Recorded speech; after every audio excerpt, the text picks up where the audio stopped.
ಬಂಧುಗಳೇ, ಬೆಂಗಳೂರಿನ ಗೋಲ್ಡನ್ ಟೆಂಪಲ್ಗೆ ಎಲ್ಲರಿಗೂ ಸ್ವಾಗತ. ಹೌದು, ಇದು ಬಂಗಾರದ ಮಂದಿರ ಅಂತಲೇ ಹೇಳಬೇಕು. ಇದು ಬರೋದು ಎಲ್ಲಪ್ಪ ಅಂತಂದರೆ ನಮ್ಮ ಬನ್ನೇರುಘಟ್ಟದಲ್ಲಿ ಬರುತ್ತೆ. ಶ್ರೀ ಆಶಾಪುರ ಮಾತಾಜಿ ಮಂದಿರ ಅಂಥೇಳಿ ಬನ್ನೇರುಘಟ್ಟದಲ್ಲಿ ನೀವು ಬಂದರೆ ಪೊಲೀಸ್ ಸ್ಟೇಷನ್ ಇದೆ. ಪೊಲೀಸ್ ಸ್ಟೇಷನ್ ಎದುರುಗಡೆ ನೀವು ರೋಡಲ್ಲಿ ಹೋದರೆ ಅಂದರೆ ಕಗ್ಲಿಪುರ ರಸ್ತೆ ಅಂತ ಬರುತ್ತೆ, ಕಾಸರಗುಪ್ಪೆ. ಇಲ್ಲಿ ಈ ಆಶಾಪುರ ಮಾತಾಜಿ ಮಂದಿರ ಬರುತ್ತೆ. ಶ್ರೀ ಆಶಾಪುರ ಮಾತಾಜಿ ಮಂದಿರವನ್ನು ಬಂಗಾರದ ಮಂದಿರ ಅಂತಲೇ ಕರೀತಾರೆ, ಅಂದರೆ ಗೋಲ್ಡನ್ ಟೆಂಪಲ್ ಅಂತಲೇ ಕರೀತಾರೆ. ನೀವು ಒನ್ ಡೇ ಔಟಿಂಗ್ ಹೋಗಬೇಕು ಅಂತಂದರೆ ಬೆಂಗಳೂರಲ್ಲಿ ಇದ್ದರೆ ನೀವು ಮೆಜೆಸ್ಟಿಕ್ಕಿಂದ ಇಲ್ಲಿಗೆ ಬರೋದಕ್ಕೆ 40 ಕಿಲೋಮೀಟರ್ ಆಗುತ್ತೆ. ನೀವು ಬನ್ನೇರುಘಟ್ಟಕ್ಕೆ ಬಂದರೆ ಬನ್ನೇರುಘಟ್ಟದಲ್ಲ ಕಗ್ಗಲೀಪುರ ರಸ್ತೆ ಬರುತ್ತೆ, ಅಲ್ಲಿ ಎದುರುಗಡೆ ಸಿಗುತ್ತೆ. ಬನ್ನೇರುಘಟ್ಟ ಪೊಲೀಸ್ ಸ್ಟೇಷನಿಂದ ಕೇವಲ 3 ಕಿಲೋಮೀಟರ್ ಆಗುತ್ತೆ. ನಾನು ಈ ದೇವಸ್ಥಾನದ ಸಂಪೂರ್ಣ ನಿಮಗೆ ಪರಿಚಯ ಮಾಡಿಕೊಡ್ತೀನಿ. ಈ ದೇವಸ್ಥಾನ ಬೆಳಿಗ್ಗೆ 7 ಗಂಟೆಯಿಂದ ಪ್ರಾರಂಭವಾದರೆ ಸಂಜೆ 8 ಗಂಟೆವರೆಗೂ ಇರುತ್ತೆ. ಇಲ್ಲಿರೋದು ನಿಮಗೆ ಸಿಗೋದೇನಪ್ಪ ಅಂದರೆ ಸಾತ್ವಿಕ ಊಟ ಸಿಗುತ್ತೆ. ಇಲ್ಲಿ 3 ಹೊತ್ತು ಕೂಡ ನಿಮಗೆ ಉಚಿತ ಪ್ರಸಾದವನ್ನು ನೀಡ್ತಾರೆ. ಬೆಳಿಗ್ಗೆ ತಿಂಡಿ ಸಿಗುತ್ತೆ, ಮಧ್ಯಾಹ್ನ ಊಟ ಇರುತ್ತೆ, ಅದೇ ರೀತಿಯಾಗಿ 4 ಗಂಟೆಗೆ ಟೀ ಇರುತ್ತೆ. ಸಂಜೆ ಊಟನ 5:30ಇಂದನೇ ಸ್ಟಾರ್ಟ್ ಮಾಡಿ 6:30, 6:45 ಯಾಕೆ ಮುಗಿಸ್ತಾರೆ ಅಂತಂದರೆ ಇದು ಜೈನ್ ಟೆಂಪಲ್ಲು. ಹಾಗಾಗಿ ಸೂರ್ಯಾಸ್ತಮನ ಆದಮೇಲೆ ಊಟ ಮಾಡೋದಿಲ್ಲ, ಸೂರ್ಯ ಮುಳುಗಿದ ನಂತರ ಊಟ ಮಾಡೋದಿಲ್ಲ. ಹಾಗಾಗಿ ಇವರು 6:30ಗೆ ಊಟದ ಉಪಹಾರವನ್ನು ಮುಗಿಸ್ಬಿಡ್ತಾರೆ. ಅಷ್ಟರೊಳಗೆ ನಾವು ಊಟ ಮಾಡ್ಕೊಬೋದು. ಮತ್ತು ದೇವಸ್ಥಾನ ಮಾತ್ರ 8 ಗಂಟೆವರೆಗೂ ತೆಗೆದಿರುತ್ತೆ. 8 ಗಂಟೆವರೆಗೂ ನೀವು ದೇವಸ್ಥಾನದ ದರ್ಶನವನ್ನು ಕೂಡ ಪಡಿಬೋದು. ಈ ಗೋಲ್ಡನ್ ಟೆಂಪಲ್ ಅಂದರೆ ಶ್ರೀ ಆಶಾಪುರ ಮಾತಾಜಿ ಮಂದಿರವು ಆಶಾಪುರ ಮಾತಾಜಿ ಎಂದು ಕರೆಯಲ್ಪಡುವ ದುರ್ಗಾ ದೇವತೆಗೆ ಅರ್ಪಿತವಾದ ಹಿಂದೂ ದೇವಾಲಯವಾಗಿದೆ. ನೀವು ದೇವಸ್ಥಾನದ ಒಳಗಡೆ ಎಂಟ್ರಿ ಆದ ತಕ್ಷಣ ನೀವು ಎಡಗಡೆ ನೀರಿದೆ, ನೀರು ಕುಡಿಬೋದು ಮತ್ತು ಕಾಲು ತೊಳ್ಕೊಬೇಕು. ಒಂದು ಜಾಗದಲ್ಲಿ ಚಪ್ಪಲಿ ಬಿಡೋಕ್ಕೆ ಜಾಗ ಮಾಡಿದ್ದಾರೆ, ಅಲ್ಲಿ ಬಿಟ್ಬಿಟ್ಟು ಕಾಲನ್ನು ತೊಳ್ಕೊಂಡು ನೀವು ದೇವಸ್ಥಾನದ ಒಳಗಡೆ ಹೋಗಬೇಕಾಗುತ್ತೆ. ನೀವು ದೇವಸ್ಥಾನವನ್ನು ನೋಡ್ತಾ ಇದ್ದೀರಾ ಯಾವ ರೀತಿ ಇದೆ ಅಂಥೇಳಿ. ಫುಲ್ಲು ಬಂಗಾರದಿಂದನೇ ಮುಳುಗಿಸ್ಬಿಟ್ಟಿದ್ದಾರೆ ದೇವಸ್ಥಾನ. ಆ ರೀತಿಯಾಗಿ ಕಾಣುತ್ತೆ, ಗೋಲ್ಡನ್ ಕಲರ್ ಇದೆ. ಇದು ಮಾರ್ಬಲ್ ಕಲ್ಲಿಂದ ಮಾಡಿದ್ದಾರೆ. ಅದನ್ನು ಆಮೇಲೆ ಕೆತ್ತನೆ ರೂಪದಲ್ಲೂ ಮತ್ತು ಕಲಾಕೃತಿಯಿಂದ ಇದು ಬಂಗಾರದ ಕಲರ್ ಬರೋಂಗೆ ಮಾಡಿದ್ದಾರೆ ದೇವಸ್ಥಾನವನ್ನು. ಪೂಜಾ ಸಾಮಗ್ರಿಗಳನ್ನು ತೊಳೋದಕ್ಕೆ ಪೂಜಾ ಸಾಮಗ್ರಿ ಕೊಠಡಿ ಕೂಡ ಇದೆ. ಅಂದರೆ ಇಲ್ಲಿ ಬಟ್ಟೆ ಪ್ಲಸ್ ಕೊಬ್ಬರಿ ಇರುತ್ತೆ ಮತ್ತು ಬೂದಿನ ಕಡ್ಡಿ ಸಿಗುತ್ತೆ. ನೀವು ಇಲ್ಲೇನಪ್ಪ ಒಂದು ವಿಶೇಷ ಅಂತಂದರೆ ದೇವಸ್ಥಾನದ್ದು ಸಾಕಷ್ಟು ಜನ ಪೂಜಾ ಸಾಮಗ್ರಿಗಳಲ್ಲಿ 2 ಕೊಬ್ಬರಿ ತೊಗೊಂಡ್ರೆ, ಒಂದು ಕೊಬ್ಬರಿ ಪೂಜೆ ಮಾಡಿದ್ಮೇಲೆ ಅವರು ದೇವಸ್ಥಾನದಲ್ಲಿ ಇಟ್ಕೊತಾರೆ, ಇನ್ನೊಂದು ಕೊಬ್ಬರಿ ಇವ್ರಿಗೆ ಕೊಡ್ತಾರೆ. ಅದನ್ನು ಇವರು ತಂದುಬಿಟ್ಟು ಇಲ್ಲಿ ಕೊಬ್ಬರಿನ ಸುಡ್ತಾರೆ. ಅದೇ ರೀತಿ ನೋಡ್ತಾ ಇದ್ದೀರಾ, ಇದು ಸ್ತಂಭ ನೋಡ್ತಾ ಇದ್ದೀರಾ, ದೇವಸ್ಥಾನದ ಮುಂದೆ ಇದೆ. ಮೇಲ್ಗಡೆ ತ್ರಿಶೂಲ ಇದೆ ಮತ್ತು ಆಶಾಪುರ ಮಾತಾಜಿಯ ಅಲ್ಲಿ ಮೂರ್ತಿ ಕೂಡ ಕೆತ್ತಿದ್ದಾರೆ. ಮತ್ತು ಕೆಳಗಡೆ ನವಗ್ರಹ ಇದೆ. ಆ ಸ್ತಂಭದಲ್ಲಿ 9 ಸುತ್ತನ್ನು ಸುತ್ತಬೇಕಂತ. ಇಲ್ಲಿ ನವಗ್ರಹ ದೋಷ ಇದ್ದರೆ ಪರಿಹಾರ ಆಗುತ್ತೆ ಅಂಥೇಳಿ ಇಲ್ಲಿ ಪದ್ಧತಿ ಇದೆ. ಅದೇ ರೀತಿ ನೋಡ್ತಾ ಇದ್ದೀರಾ, ಪೂಜೆ ಮಾಡಿಸ್ಕೊಂಬಂದ್ಬಿಟ್ಟು ಈ ರೀತಿಯಾಗಿ ಕೊಬ್ಬರಿಯನ್ನು ಸುಡ್ತಾರೆ. ಅವರು ಏನು ಪ್ರಾರ್ಥನೆ ಮಾಡ್ಕೊಂಬಂದಿರ್ತಾರೋ ಪೂಜೆ ಮಾಡಿಸಿ ಪ್ರಾರ್ಥನೆ ಮಾಡಿಬಿಟ್ಟು ಈ ಕೊಬ್ಬರಿಯನ್ನು ದೇವಸ್ಥಾನದ ಮುಂದ್ಗಡೆ 2 ಕಡೆನೂ ಈ ರೀತಿ ಇದೆ. ಇಲ್ಲಿ ಕೊಬ್ಬರಿಯನ್ನು ಸುಡ್ತಾರೆ. ಈ ದೇವಸ್ಥಾನಕ್ಕೆ ಸರ್ವರಿಗೂ ಸುಸ್ವಾಗತ ಇರುತ್ತೆ, ಎಲ್ಲರಿಗೂ ಸ್ವಾಗತ ಬಯಸುತ್ತೆ. ಇಲ್ಲಿ ಮತ್ತು ಉಚಿತವಾದ ಊಟವನ್ನು ಕೊಡ್ತಾರೆ, ಪ್ರಸಾದವನ್ನು ಕೊಡ್ತಾರೆ. ಇದು ನೀವು ಬೆಂಗಳೂರಲ್ಲಿ ಒನ್ ಡೇ ಟ್ರಿಪ್ ಮಾಡೋದಕ್ಕೆ ಭಾಳ ಸಖತ್ತಾಗಿರುತ್ತೆ. ಪ್ಲಸ್ ನೀವು ಈ ಜಾಗವನ್ನು ನೋಡಲೇಬೇಕು. ದೇವಸ್ಥಾನ ಮಾತ್ರ, ಮಂದಿರ ಮಾತ್ರ ಭಾಳ ಚೆನ್ನಾಗಿದೆ. ಬಂಗಾರದ್ದೇ ಅನಿಸುತ್ತೆ, ಬಂಗಾರದಿಂದನೇ ದೇವಸ್ಥಾನ ನಿರ್ಮಿಸಿದಾರೇನೋ ಅನಿಸುತ್ತೆ. ಅಷ್ಟು ಚೆನ್ನಾಗಿ ಒಳಗಡೆ ಕೆತ್ತನೆಯ ಕೆಲಸ ಮಾಡಿದ್ದಾರೆ, ಪೇಂಟಿಂಗ್ ಮಾಡಿದ್ದಾರೆ. ಬಂಗಾರದ ಕಲರ್ದೆಲ್ಲ ಇಲ್ಲಿ ಲೇಪನ ಮಾಡಿದ್ದಾರೆ. ಭಾಳ ಚೆನ್ನಾಗಿದೆ. ಮಾರ್ಬಲ್ಸ್ಗಳಿಂದ ಕಟ್ಟಿರೋಂಥ ದೇವಸ್ಥಾನ. ಅದು ಆಶಾಪುರ ಮಾತಾಜಿ ದೇವಸ್ಥಾನ ಮಧ್ಯ ಬರುತ್ತೆ. ಅಲ್ಲಿ ಮಾತ್ರ ಮೇಲ್ಗಡೆ ಚಾವಣಿ ಮಾತ್ರ ಭಾಳ ಸುಂದರವಾಗಿ ಕೆತ್ತಿದ್ದಾರೆ. ಈ ದೇವಸ್ಥಾನವನ್ನು ನೀವು ನೋಡೋದಕ್ಕೆ ಬರಬೇಕು. ಅದಕ್ಕೆ ನಾನು ಇದನ್ನು ಗೋಲ್ಡನ್ ಟೆಂಪಲ್ ಅಂತ ಹೇಳಿದ್ದು. ನೀವು ದೇವಸ್ಥಾನದ ಒಳಗಡೆ ನಿಂತ್ಕೊಂಡು ಮಧ್ಯೆ ಒಂದು ಸುತ್ತ ಹಾಕಿದ್ರೆ ನೀವು ಹೆಂಗೆ ಕಾಣುತ್ತೆ ಅಂತಂದರೆ ಅದು ವರ್ಣನೆ ಮಾಡೋದಕ್ಕಾಗೋದಿಲ್ಲ. ನೀವು ಅದನ್ನು ನೋಡಿದ ಮೇಲೆ ಅದನ್ನು ಹೇಗಿರುತ್ತೆ ಅಂತ ತಿಳ್ಕೊಂಡಾಗ ನಿಮ್ಮ ಮನಸ್ಸಿಗೆ ಗೊತ್ತಾಗುತ್ತೆ. ದೇವಸ್ಥಾನದ ಒಳಗಡೆ ಮಧ್ಯ ಆಶಾಪುರ ದೇವಿ ಇದ್ದರೆ ಆಶಾಪುರ ದೇವಿ ಬಲಗಡೆ ವಿಘ್ನೇಶ್ವರ ದೇವಸ್ಥಾನ ಇದೆ. ಅದೇ ರೀತಿ ಪಕ್ಕ ಎಡಗಡೆ ಭೈರವ ಅಂದರೆ ಕೇತ್ಲಾಜಿ ಅಂತೇಳಿ ಕರೀತಾರೆ. ರಾಜಸ್ಥಾನದಲ್ಲಿ ಭೈರವ ದೇವಸ್ಥಾನ ಇದೆ. ನಿಮಗೆ ದೇವಸ್ಥಾನದ ಒಳಗಡೆ ಆರೈಕೆ ಬಾಕ್ಸ್ ಅಂತಿರುತ್ತೆ. ಅಲ್ಲಿ ನೀವು ನಿಮ್ಮ ಮನಸ್ಸಿನ ಕೋರಿಕೆಗಳನ್ನು ಆ ಚೀಟಿಯಲ್ಲಿ ಬರೆದು ಆ ಬಾಕ್ಸಲ್ಲಿ ಹಾಕಬೇಕಾಗುತ್ತೆ. ನಿಮಗೇನಾದರೂ ಏನು ಪರಿಹಾರ ಆಗಬೇಕು, ದೇವರಲ್ಲಿ ಏನು ಬೇಡ್ಕೊಳ್ತೀರಾ ಅದನ್ನು ನೀವು ಚೀಟಿಯಲ್ಲಿ ಬರೆದು ಮನಸ್ಪೂರ್ವಕವಾಗಿ ಈ ಆರೈಕೆ ಬಾಕ್ಸಲ್ಲಿ ಹಾಕಬೇಕಾಗುತ್ತೆ ಪೂಜೆ ಮಾಡಿಸೋದಕ್ಕೆ. ಆಶಾಪುರ ಮಾತಾಜಿ ಅಂತಂದರೆ ದುರ್ಗಾ ಮಾತೆಯ ಸ್ವರೂಪ ಅಂತಲೇ ಹೇಳ್ಬೋದು.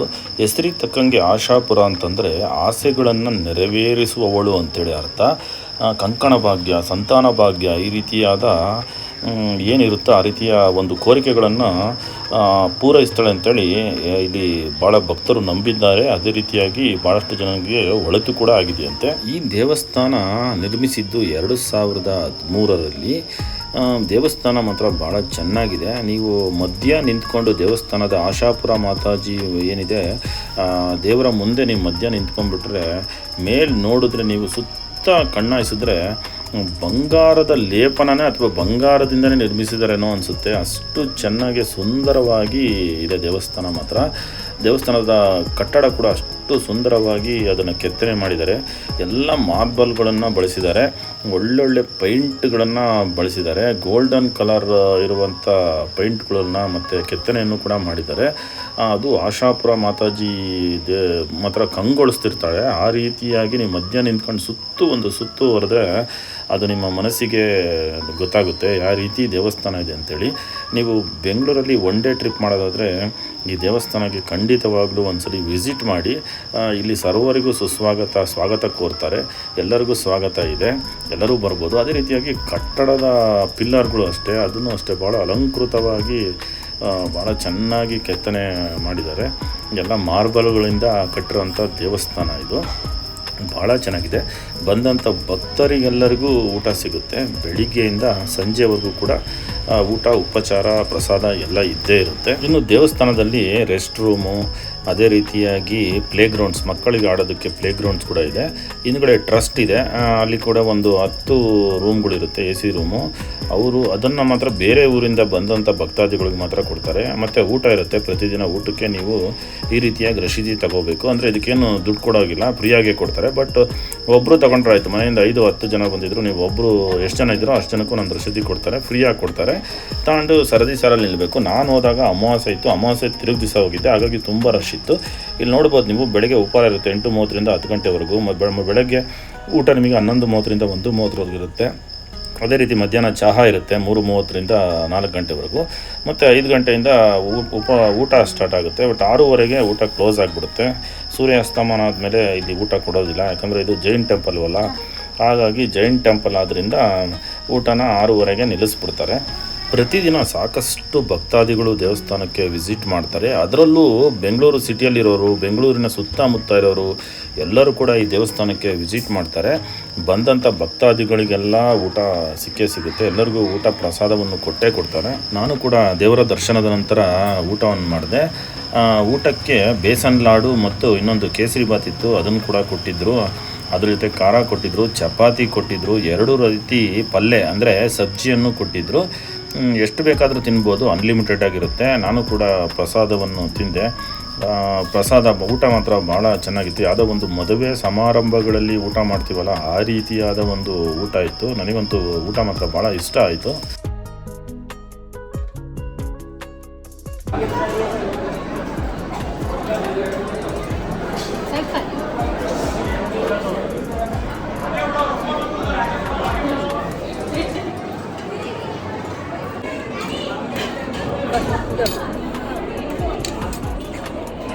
ನಮಸ್ಕಾರ ಸರ್.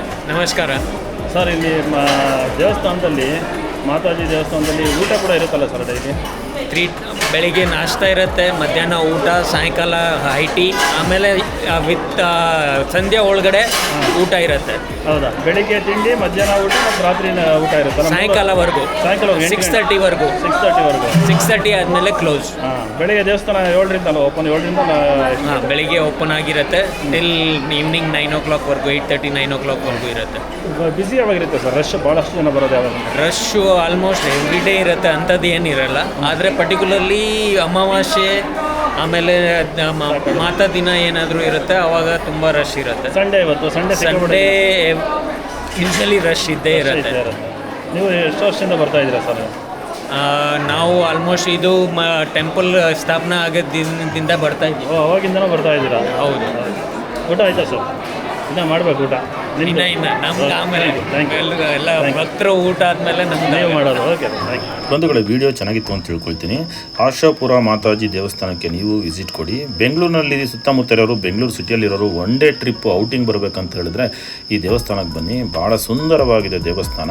ನಾನು ಡಿಸ್ಕ್ರಿಪ್ಷನ್ ಬಾಕ್ಸಲ್ಲಿ ಅಡ್ರೆಸ್ಸು, ಲೊಕೇಶನ್ನು, ಫೋನ್ ನಂಬರು ಎಲ್ಲ ಹಾಕಿರ್ತೀನಿ. ವಿಡಿಯೋ ಚೆನ್ನಾಗಿತ್ತು ಅಂದರೆ ಲೈಕ್ ಮಾಡಿ, ಶೇರ್ ಮಾಡಿ, ಕಮೆಂಟ್ ಮಾಡಿ. ಇದೇ ರೀತಿ ಇನ್ನೊಂದು ವಿಡಿಯೋದಲ್ಲಿ ಸಿಗ್ತೀನಿ. ಎಲ್ಲರಿಗೂ ಬಾಯ್ ಬಾಯ್, ಸಿ ಯು.